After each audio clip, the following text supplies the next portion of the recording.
Sir what is 30A? 30A Bharat के संविधान में एक ऐसी धारा है,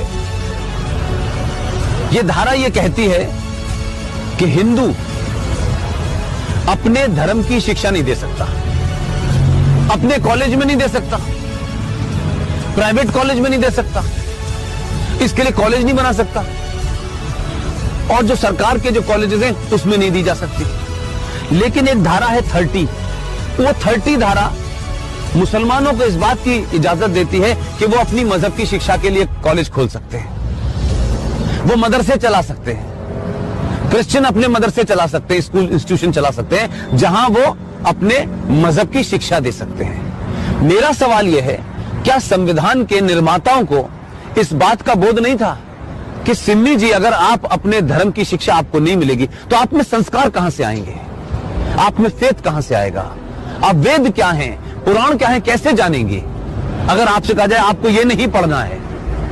और भारत में एक ऐसी सिविलाइजेशन जिसके 5000 साल का जो रिटन डॉक्यूमेंटेशन है, उसमें भारत का कोई भी आप दौर देख लें, कभी भारत की सनातन संस्कृति के मानने वालों ने दुनिया के किसी देश पे हमला नहीं किया।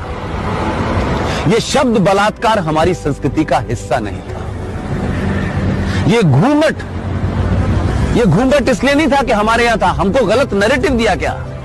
ये भारत के अंदर जब मुगल शासक आए, उनका एक ही एजेंडा था कि जितने गैर मुस्लिम औरतें हैं उनका रेप करके उनकी नस्लों को सुधारना है। ये बलात्कार शब्द हमारे साहित्य का हिस्सा नहीं था, ये तलाक शब्द हमारे साहित्य का हिस्सा नहीं था। हमारी परंपरा और संस्कृति में 7 फेरे जीवन भर के लिए जाते हैं। इस्लाम में शादी is a contract between 2 people, it's a business. आपने शादी मुझसे की और शादी करने के कुछ दिन के बाद आपको लगा कि मैं रहना नहीं चाहती, तो बिजनेस कॉन्ट्रैक्ट है, आपने कॉन्ट्रैक्ट कैंसिल कर दिया।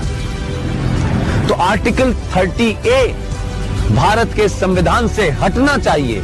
इस देश के 90 से 95 करोड़ हिंदुओं को उनका शास्त्र क्या कहता है,